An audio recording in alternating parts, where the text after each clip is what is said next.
This is the news in brief from the United Nations. Countries must take urgent steps to dismantle entrenched racism and bring down the barriers preventing people of African descent from realizing their human rights. That's the message from UN Secretary-General Antonio Guterres on the International Day for People of African Descent, marked on Thursday. He highlighted the contributions of people of African descent throughout history in every area of human endeavor and deplored the pervasive discrimination which they continue to face, a legacy of centuries of slavery and exclusion. The UN chief's words were echoed by Vereen Shepherd, chairperson of the UN Committee on the Elimination of Racial Discrimination, who warned of insufficient progress towards justice and equality for people of African descent. Here she is calling on states to develop anti-hate speech legislation as a measure against racism. If we don't criminalize hate speech, we're not going to be able to address this trigger. Hate speech is a trigger to anti-Black racism and acts against people of African descent around the world.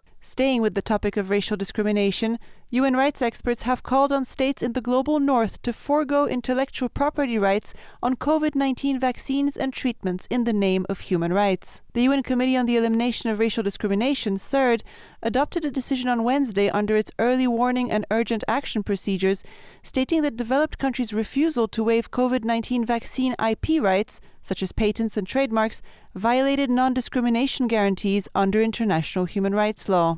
According to the latest data from the UN World Health Organization, WHO, while some 32% of the global population have received at least one COVID-19 booster, in developing countries that proportion stands at less than 1%. The committee urged states to incorporate a mechanism that commits governments to suspend intellectual property rights in a health crisis in the draft pandemic treaty currently under negotiation at the WHO.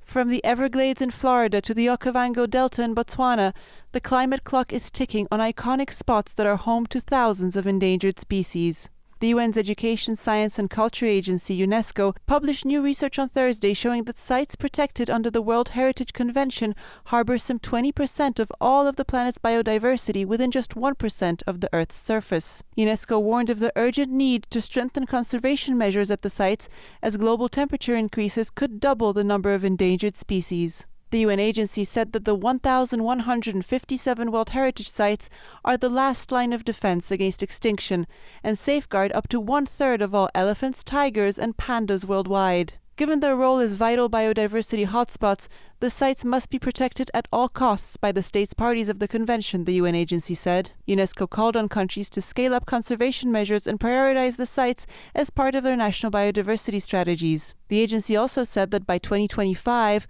all World Heritage Site managers will be trained in climate change adaptation strategies, and by 2029 all sites will have their own climate adaptation plan in place. Dominika, Tomaszewska-Mortimer, UN News.